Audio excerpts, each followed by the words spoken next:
Welcome back. We're back, second part of the interview with Honorable Femi Gbajabiamila. Honorable Sir, I want us to look at the year 2012. How would you review the legislative performance in the last 12 months? We have done better. Let me just put it that way. Progressively, the legislative arm of government is evolving.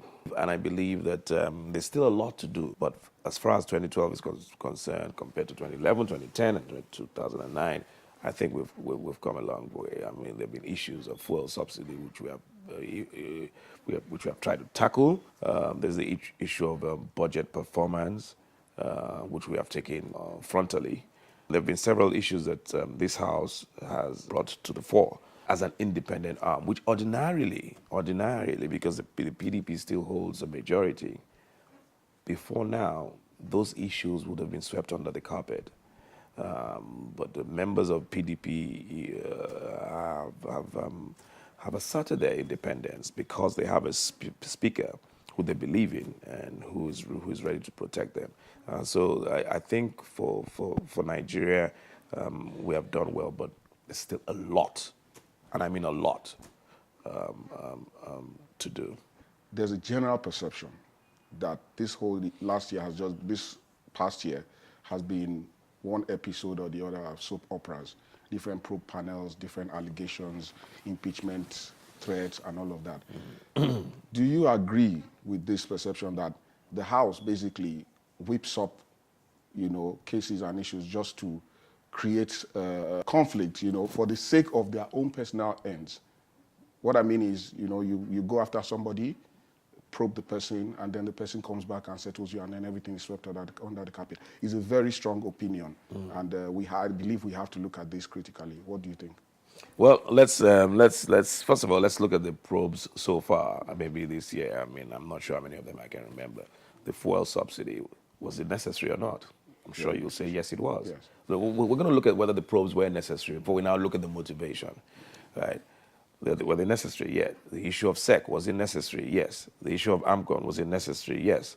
What other probe was there? Quite a few. They were all absolutely necessary. Now, if we didn't go into those issues, it's the same Nigerians that will say you're not doing your job. I have heard even criticisms that that's one probe too many. You see, if you watch American democracy, you see probes every single day. So the issue now is motivation. Again, Nigerians are our own worst enemy. Maybe there have been issues in the past where people have allowed themselves to be compromised. But I think the benefit of doubt should be given. But I don't think we should, because of one or two incidents, sweep everybody with one brush. You see, when we attack legislators that they're motivated by one thing or the other, and I'm not saying they're not, but I'm just saying look at it in percentages. Let's look at it in percentages. We must also understand that legislators don't come from, they don't drop from the sky. They're a subset of Nigeria. Is there something wrong with us as Nigerians? In other words, is it a Nigerian problem? But are you one of those? So you're one of those that would advance that argument that just because everybody's corrupt, those that we put in position of authority are excused when they are corrupt? No, absolutely not. Absolutely not. No. There's a higher calling for you because you have a responsibility. But my point is this.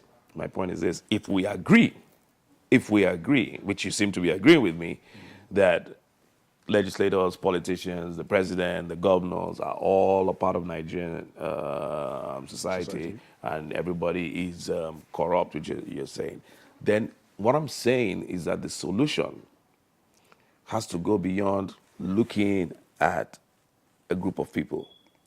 We've seen issues with teachers who take money for exam papers. I think that's even a worse form of corruption. We've seen doctors who say, even your security guard in front of your house. So it's a problem that permeates the society. So my point is this. Wipe out all the legislators. Who you think they're the problem of Nigeria? Who are the corrupt ones, right? Let's just wipe them out. Replace them. Replace them with other people who you think have integrity. For as long as you don't deal with that endemic corruption problem in Nigeria, you're going to get the same result. So the solution to the problem is to deal with us as a nation, not to deal with a group of people. Okay, let's move on now. Impeachment threats. It's as if the House has suddenly found this secret weapon that, whenever they want the president to bend him to their will, you throw out an impeachment threat. It happened with Obasanjo. I'm not sure. I think it happened with Yaradua, and it's also happened with Goodluck recently. Do you think it's healthy for us to just come out with impeachment threats for the sake of it? Because at the end of the day, everything just goes back to normal. The way you framed the question, it's like at the drop of a hat, you hear of impeachment. That's not happened. That's not happened. We've had 3 different presidents, yes, and each one has been threatened with impeachment. Okay. I think that's a pretty high percentage, don't you No, think? absolutely. No, absolutely not. Well, high percentage, but in Nigeria, what were the grounds for the impeachment? That's what you look at. So if another president comes in after President Jonathan, for instance, even if it's a president from my party or whoever, if he does something terribly wrong that requires the instrumentality or the tool of impeachment to be used, would you argue that, too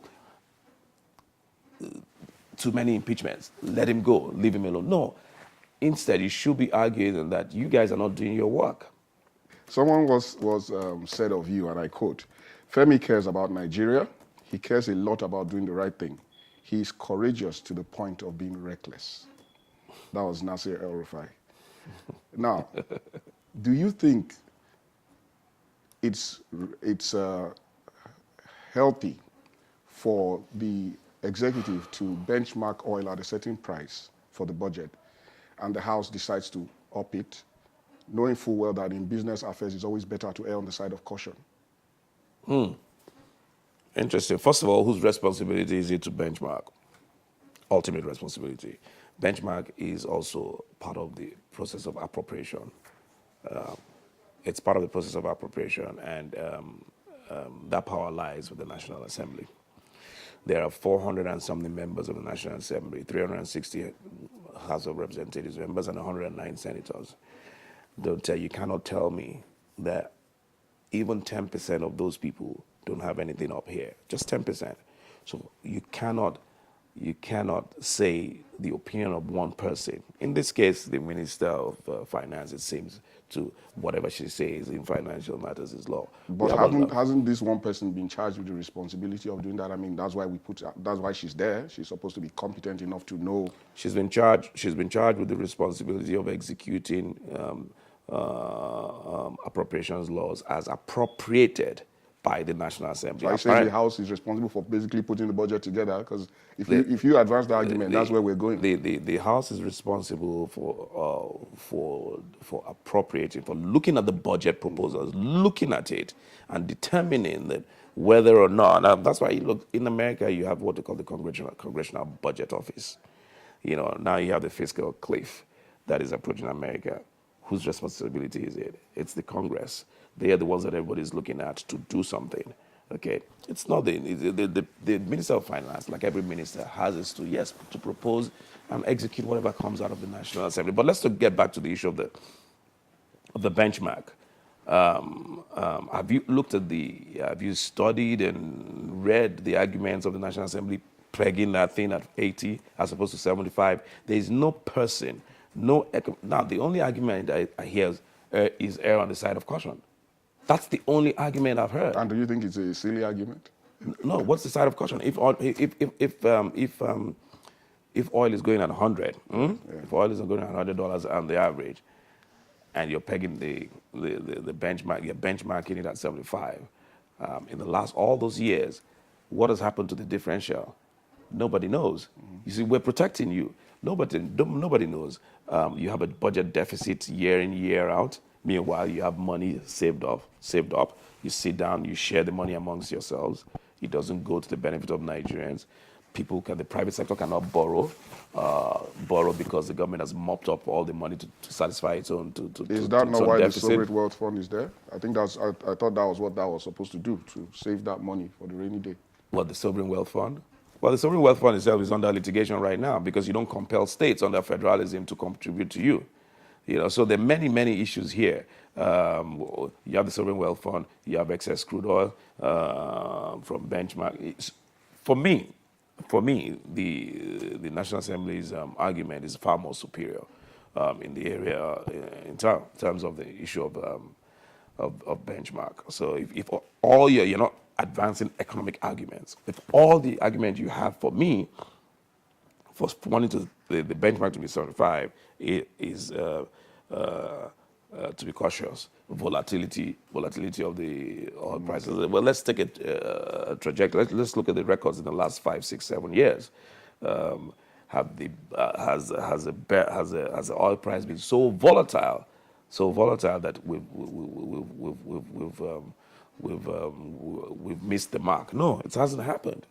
It hasn't happened. So from 100 to 80, that's $20. For God's sake, in 1 year, I doubt if no matter what the wars, international wars or whatever, I doubt if oil price will fall below 80. I doubt it. I'm even ready to put my money on it.